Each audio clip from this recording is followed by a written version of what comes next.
Minggu, 13 Desember 2020. Bandara Internasional Jao Poa beroperasi seperti hari-hari lainnya. Sistem pengawasan terminal bekerja tanpa henti, merekam setiap pergerakan penumpang yang keluar masuk secara mekanis dan tanpa emosi.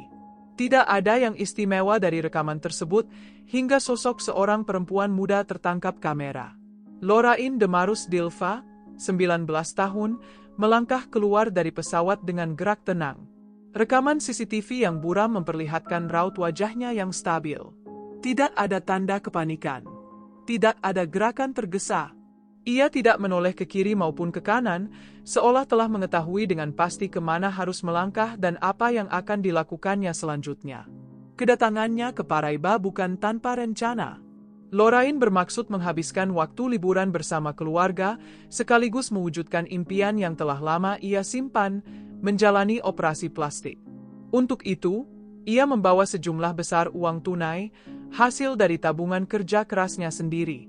Namun pada momen ini, uang tersebut hanyalah bagian dari barang bawaannya, belum memiliki makna apapun dalam rangkaian peristiwa yang akan terjadi. Di area parkir bandara, kamera keamanan eksternal kembali merekam sebuah pertemuan.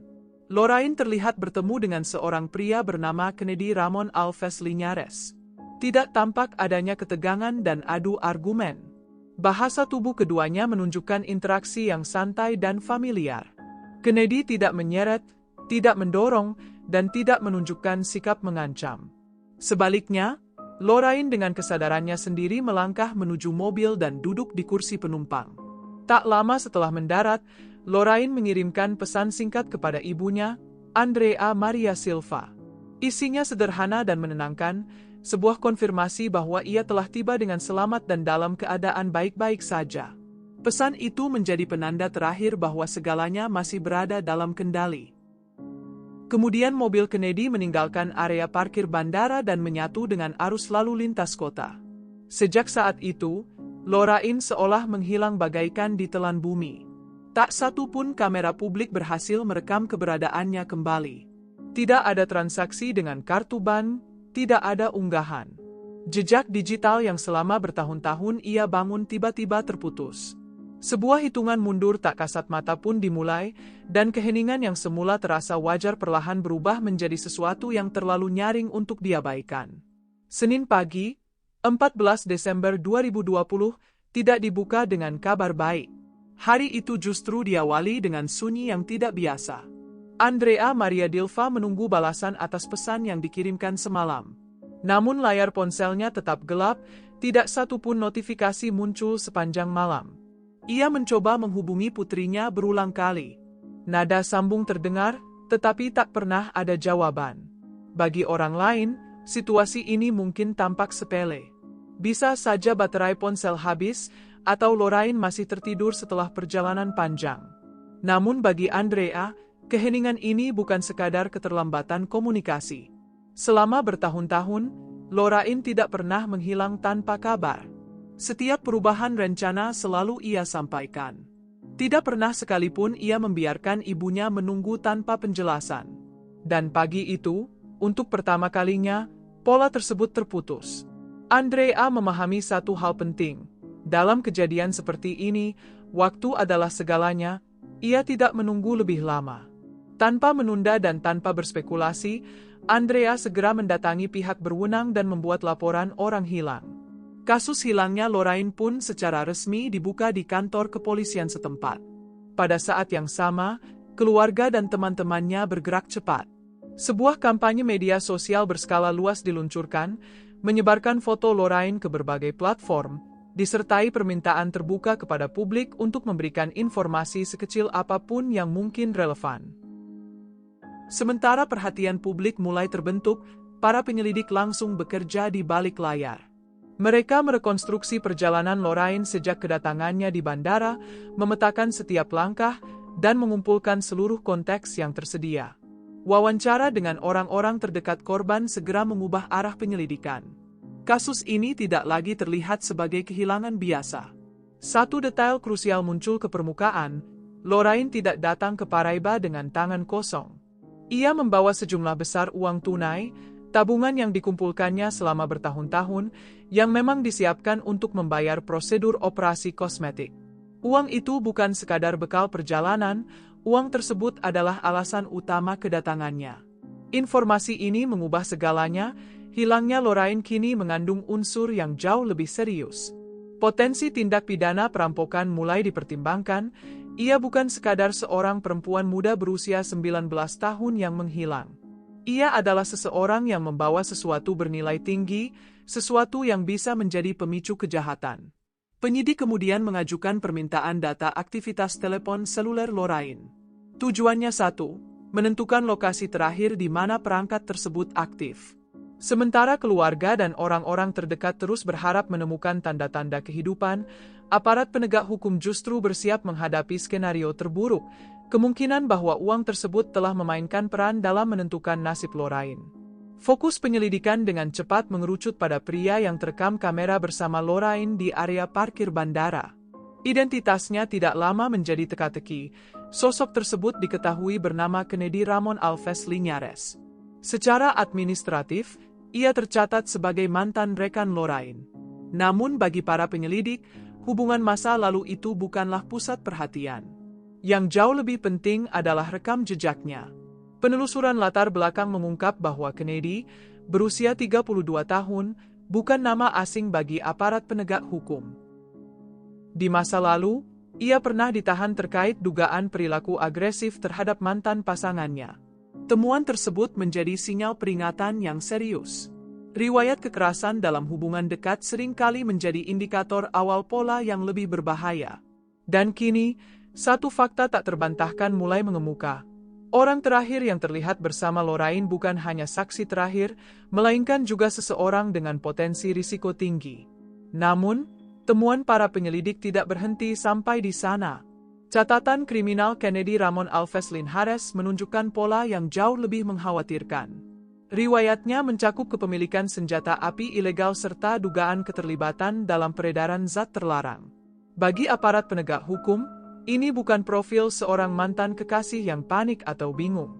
Ini adalah sosok dengan kecenderungan berbahaya dan akses terhadap sarana yang dapat dengan cepat mengubah situasi menjadi tragedi.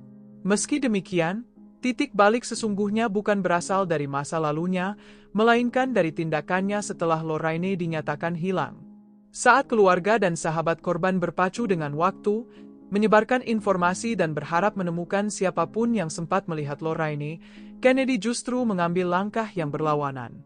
Ia menghilang dari peredaran sosial, akun media sosialnya dikunci, percakapan digital dihapus, dan satu persatu orang yang mencoba menghubunginya diblokir.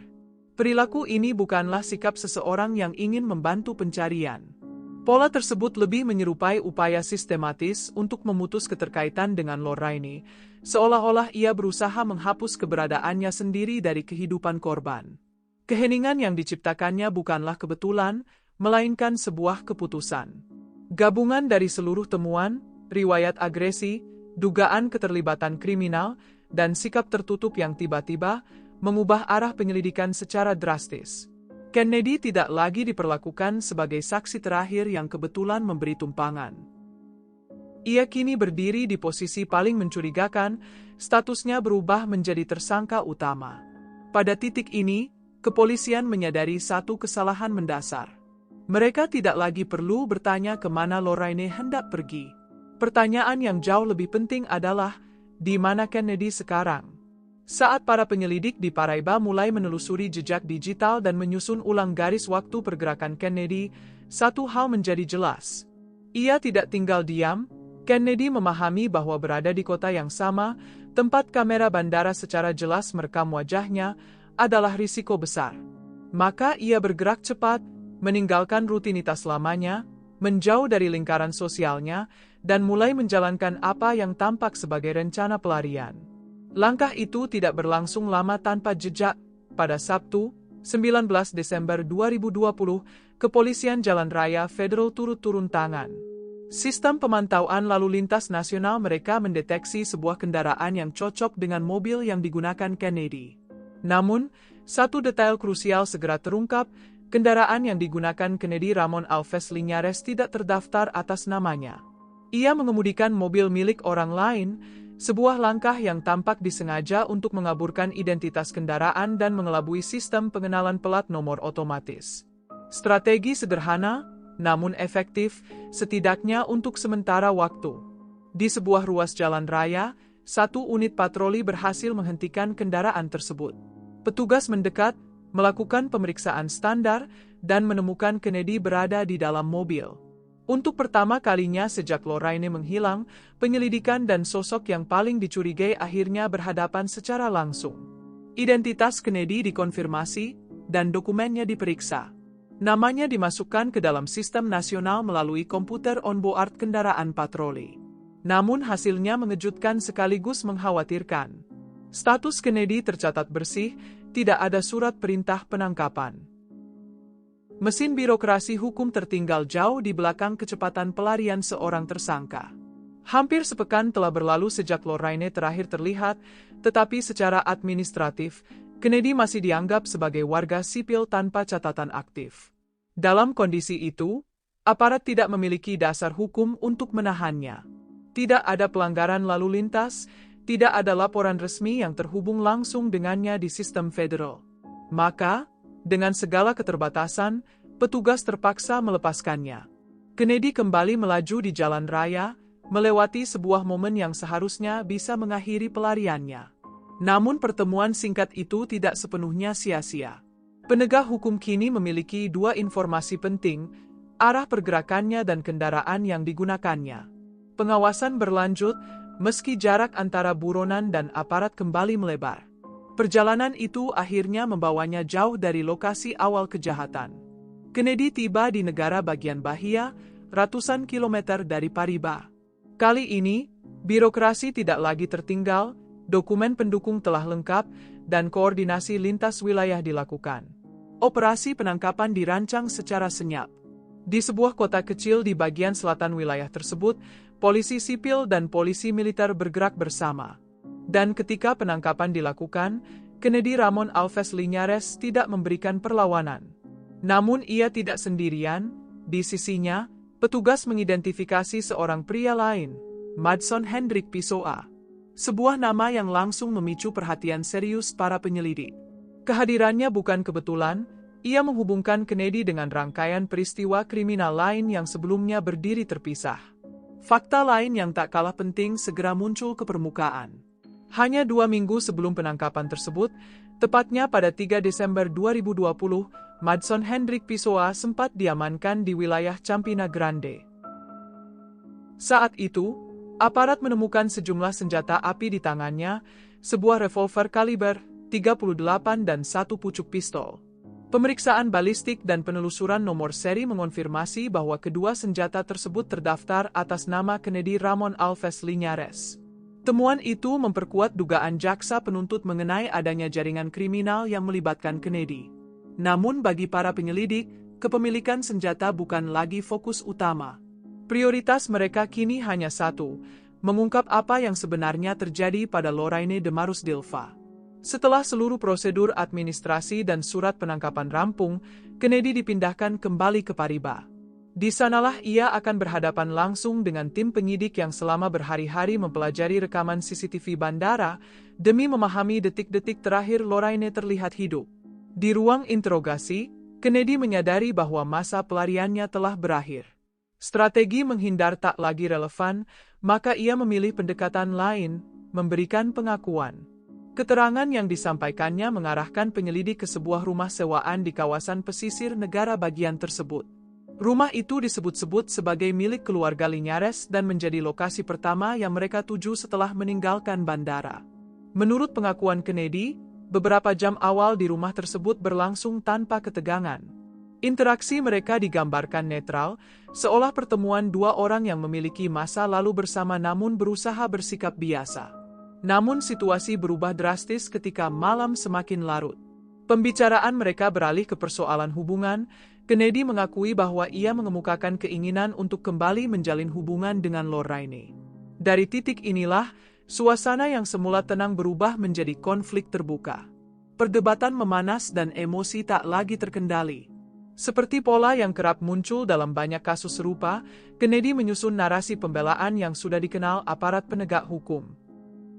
Ia bersikeras bahwa Lorraine, perempuan berusia 19 tahun itu, diduga memulai konfrontasi fisik. Dalam versinya, tindakan yang ia lakukan disebut sebagai bentuk penahanan semata, sebuah upaya untuk mengendalikan situasi, bukan serangan. Kennedy kemudian melingkarkan lengannya di leher Lorraine. Dalam pengakuannya, tindakan itu diklaim sebagai upaya untuk menghentikan perlawanan. Namun antara niat yang disampaikan dan akibat yang terjadi, terdapat jurang yang tak bisa dijelaskan dengan logika sederhana. Tekanan yang diberikan bukanlah tekanan sesaat, cengkeramannya semakin kuat, semakin lama, dan tidak menunjukkan tanda akan dilepaskan. Lorraine terus dicekik hingga tubuhnya berhenti bergerak, hingga perlawanan benar-benar lenyap, dan pada akhirnya hingga seluruh tanda kehidupan menghilang. Hasil pemeriksaan forensik kemudian memastikan penyebab kematian tersebut asfiksia mekanis akibat cekikan. Di titik ini, klaim pembelaan diri mulai runtuh dengan sendirinya. Jika tujuan awalnya hanya untuk menenangkan situasi, maka mengapa cengkeraman itu tidak dilepas ketika tubuh Lorraine melemah? Mengapa tekanan dipertahankan hingga menghasilkan konsekuensi yang tidak dapat dipulihkan? Pertanyaan-pertanyaan itu menjadi celah besar dalam narasi yang berusaha dibangun Kennedy. Konflik yang semula dipenuhi emosi berakhir dalam keheningan mutlak. Rumah pantai yang sebelumnya menjadi saksi pertengkaran kini sunyi. Di lantai, tergeletak tubuh seorang perempuan muda. Seseorang yang beberapa jam sebelumnya masih menyusun rencana masa depan, masih memikirkan prosedur operasi yang akan dijalaninya, dan masih memiliki hidup yang sepenuhnya terbentang di hadapannya. Kennedy kini sendirian, berhadapan langsung dengan akibat dari tindakannya sendiri. Namun alih-alih segera melarikan diri atau berusaha menghapus jejak, ia justru tidak melakukan apapun. Selama kurang lebih 3 hingga 4 jam, Kennedy tetap berada di dalam rumah sewaan tersebut, duduk dalam keheningan, berdampingan dengan jasad Lorraine. Berdasarkan catatan interogasi resmi, jam-jam setelah kematian Lorraine dihabiskan Kennedy dalam kondisi penyangkalan yang ganjil. Dalam keterangannya, ia memberikan pernyataan yang saling bertentangan. Di satu sisi, ia mengaku memahami bahwa Lorraine telah meninggal.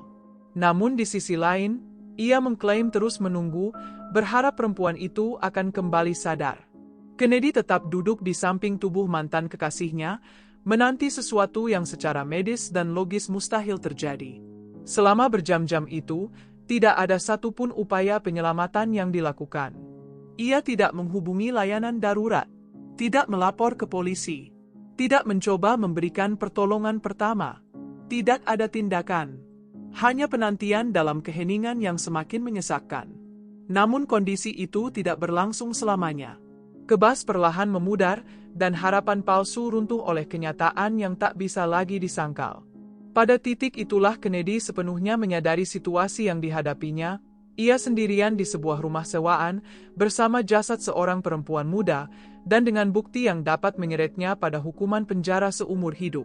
Dalam perubahan cara berpikir itu, Lorraine tidak lagi dipandang sebagai seseorang yang bisa diselamatkan, melainkan sebagai beban yang harus disingkirkan. Saat itulah fase penantian berakhir, dan fase berikutnya dimulai. Kennedy kemudian membawa tubuh Lorraine keluar dari rumah pantai tersebut. Ia mengemudi menyusuri jalan-jalan pedesaan yang terpencil, menjauh dari jalur utama dan pemukiman warga. Di lokasi yang sengaja dipilih karena sepi dan sulit dijangkau, ia menurunkan koper dan tas milik Lorraine. Barang-barang itu kemudian dibakar. Api melahap segala sesuatu yang berpotensi menghubungkan Lorraine dengan kendaraan, tempat kejadian, maupun dirinya. Dokumen identitas, pakaian, perlengkapan pribadi, hingga riasan, semuanya dimusnahkan hingga menjadi abu. Upaya itu jelas dimaksudkan untuk menghapus jejak keberadaan Lorraine setelah meninggalkan bandara. Namun ada satu kejanggalan yang hingga kini tetap menggantung. Meskipun kemudian bekerja sama dengan pihak kepolisian, Kennedy tidak pernah mampu menunjukkan lokasi pasti tempat pembakaran tersebut. Ia berdalih ingatannya kabur dan wilayah itu terlalu luas. Alasan yang justru semakin memperdalam kecurigaan penyidik. Lokasi kebakaran itu tidak pernah ditemukan. Tetapi api tidak sepenuhnya menghapus semua bukti. Dari seluruh isi koper Lorraine, ada satu hal yang tidak tersentuh oleh kobaran api. Uang tunai dalam jumlah besar, tabungan yang ia kumpulkan untuk menjalani operasi kosmetik, tetap utuh. Para penyelidik kemudian memastikan satu fakta krusial. Uang tunai milik Lorraine memang diambil oleh Kennedy. Temuan ini menambahkan dimensi baru yang sangat memberatkan.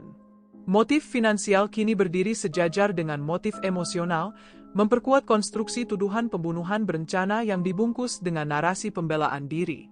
Tabungan yang dikumpulkan Lorraine selama bertahun-tahun, uang yang seharusnya digunakan untuk mewujudkan impiannya, justru menjadi bahan bakar pelarian sang pelaku.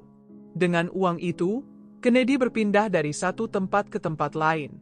Ia mencapai kota terdekat, meninggalkan mobil di rumah seorang kenalan, lalu menumpang kendaraan besar yang melaju ke arah selatan. Setelah rangkaian jam-jam terakhir Lorraine dan upaya sistematis menghilangkan jejak terungkap, fokus penyelidikan pun bergeser. Aparat mulai menelusuri kembali sejarah hubungan antara korban dan pelaku, mencari pemicu psikologis yang mungkin telah lama terbentuk sebelum tragedi itu terjadi. Hubungan mereka bermula pada tahun 2017. Saat itu, Lorraine masih berusia 16 tahun, sementara Kennedy mendekati usia 30. Selisih usia yang mencapai 13 tahun ini, ditambah status Kennedy sebagai pria dewasa dengan anak dari pernikahan sebelumnya, menciptakan ketimpangan relasi sejak awal. Sebuah hubungan yang sejak fondasinya sudah tidak setara. Pada fase awal, hubungan itu tampak seperti bentuk perhatian dan perlindungan. Namun seiring berjalannya waktu, pola tersebut berubah, perlindungan bertransformasi menjadi pengawasan. Perhatian menjelma menjadi kendali, dan kedekatan perlahan bergeser menjadi pengekangan. Di sisi lain, Lorraine sedang berada pada fase pertumbuhan, ia mulai membangun karir di dunia modeling, tampil di peragaan busana, mengikuti pemotretan katalog, dan memperluas eksistensinya di media sosial. Namun setiap langkah menuju kemandirian justru memicu reaksi keras dari Kennedy. Semakin Lorraine berkembang, semakin agresif sikap yang ia terima. Menurut keterangan keluarga, Kennedy berusaha menghentikan seluruh aktivitas Lorraine. Ia melarangnya bekerja, membatasi interaksi sosialnya, dan menunjukkan kecemburuan berlebihan setiap kali Lorraine menampilkan otonomi atas hidupnya sendiri. Hubungan itu tidak lagi memberi ruang aman, melainkan berubah menjadi kurungan yang tertutup rapat. Rumah yang seharusnya menjadi tempat berlindung menjelma menjadi zona pengawasan, setiap gerak diawasi, setiap keputusan dikendalikan. Kebebasan Lorraine terkikis sedikit demi sedikit hingga hampir tak tersisa. Namun pada akhir tahun 2020, sesuatu berubah, Lorraine menemukan kembali keberaniannya. Dengan dukungan penuh dari sang ibu, Andrea, ia menyusun rencana pelarian secara diam-diam. Pada suatu malam, ia meninggalkan apartemen Kennedy secara senyap. Ia pergi tanpa menoleh ke belakang, menuju keluarganya di negara bagian lain. Sebuah langkah berani untuk merebut kembali kendali atas hidupnya sendiri. Itulah titik balik dalam hidup Lorraine, keberhasilannya melepaskan diri dari siklus kekerasan yang selama bertahun-tahun membelenggunya. Dikelilingi keluarga dan orang-orang terdekat yang mendukung keputusannya, ia akhirnya merasakan sesuatu yang selama ini hilang, rasa aman. Untuk pertama kalinya, hidupnya kembali berada di tangannya sendiri. Namun keputusan untuk kembali ke Paribas demi menjalani operasi kosmetik justru menjadi kesalahan fatal. Lorraine meyakini bahwa masa lalu telah benar-benar selesai. Ia percaya bahwa hubungan itu telah berakhir sepenuhnya dan mantan pasangannya tidak lagi memiliki kendali, apalagi ancaman, atas hidupnya. Ketika kamera bandara merekam momen dirinya masuk ke dalam mobil Kennedy, tidak ada tanda-tanda ketakutan. Semua itu menunjukkan satu hal, Lorraine merasa situasi sepenuhnya berada dalam kendalinya, ia tidak melihat bahaya di depan mata. Belakangan, para penyelidik menyimpulkan bahwa Kennedy kemungkinan menggunakan pendekatan yang berbeda. Tidak dengan paksaan, tidak dengan kekerasan terbuka, melainkan dengan kepura-puraan. Sikap seolah telah berdamai, tawaran bantuan yang tampak tulus. Sebuah jebakan yang dirancang untuk membawa Lorraine ke tempat terpencil, sebuah lokasi yang tidak memberinya jalan keluar. Setelah ditangkap, Perilaku Kennedy Ramon menunjukkan dua wajah yang sangat kontras.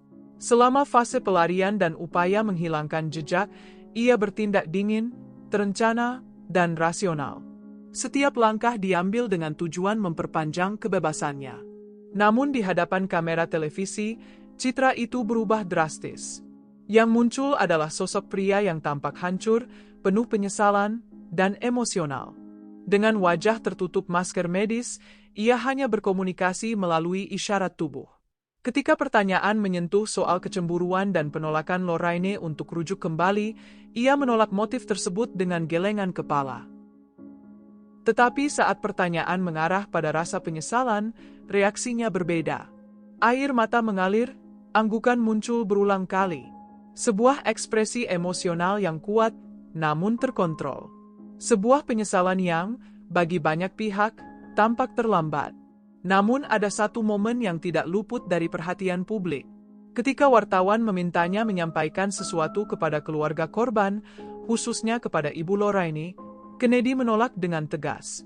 Ia mampu menunjukkan emosi untuk dirinya sendiri, tetapi tidak sanggup atau tidak mau menghadapi keluarga dari wanita muda yang hidupnya telah ia akhiri. Dan disitulah, bagi banyak orang, topeng itu runtuh sepenuhnya. Seiring mendekatnya hari persidangan, Kennedy Ramon semakin menampilkan citra seorang pria yang telah bertobat. Media lokal menyiarkan rekaman dirinya saat dipindahkan antar fasilitas tahanan dengan sebuah Alkitab tergenggam di tangannya. Pada saat yang sama, tim kuasa hukumnya menyampaikan kepada publik bahwa klien mereka telah memulai aksi mogok makan, sebuah klaim yang dimaksudkan untuk menegaskan gambaran penderitaan dan penyesalan. Pihak pembela tampil di hadapan media dengan narasi yang telah disusun rapi. Kennedy digambarkan sebagai pribadi yang tenang, stabil secara emosional, dan jauh dari karakter agresif. Sebuah upaya untuk membingkai kejahatan ini sebagai penyimpangan sesaat, bukan cerminan dari watak sebenarnya. Namun citra seorang pria religius dan pendiam itu runtuh ketika dihadapkan pada fakta-fakta perkara yang tak terbantahkan. Pencekikan yang disengaja.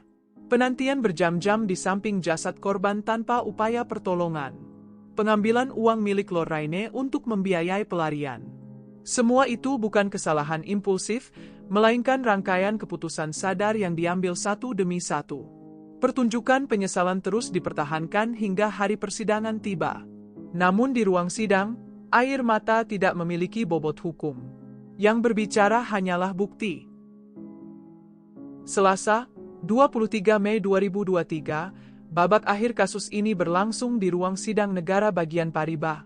Persidangan berjalan hampir 10 jam, dipenuhi rangkaian kesaksian, rekonstruksi kejadian, dan argumentasi hukum yang menguras emosi semua pihak. Saksi pertama yang dihadirkan adalah Andrea Maria Silva, Ibu Lorraine.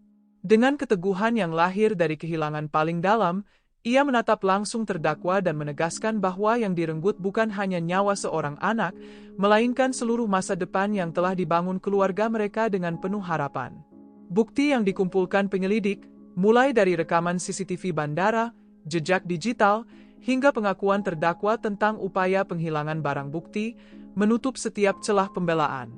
Hakim kemudian membacakan vonis akhir, Kennedy Ramon Alves Linhares dijatuhi hukuman 25 tahun dan 6 bulan penjara. Hukuman tersebut dijatuhkan dengan pemberatan, karena kejahatan ini secara hukum diklasifikasikan sebagai femisida, pembunuhan terhadap perempuan yang dilatar belakangi relasi kuasa dan kekerasan berbasis gender. Baik pihak jaksa maupun pihak pembela tidak mengajukan banding. Putusan diterima sebagai akhir dari proses hukum pidana. Selain hukuman penjara, pengadilan juga menetapkan tanggung jawab perdata. Kennedy diwajibkan membayar ganti rugi kepada keluarga Lorraine atas penderitaan emosional yang mereka alami. Nilai kompensasi ditetapkan sebesar 20.000 riyal Brasil atau sekitar $4.000 Amerika Serikat pada saat itu. Di bawah pengawalan ketat, Kennedy kemudian dipindahkan ke fasilitas pemasyarakatan dengan tingkat keamanan maksimum.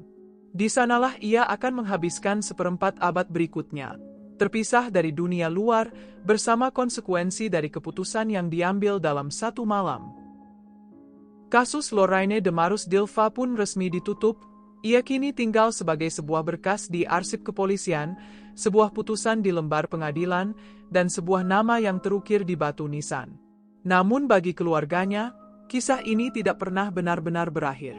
Karena bagi mereka, waktu berhenti pada hari ketika seorang anak perempuan pergi untuk berlibur dan tidak pernah kembali.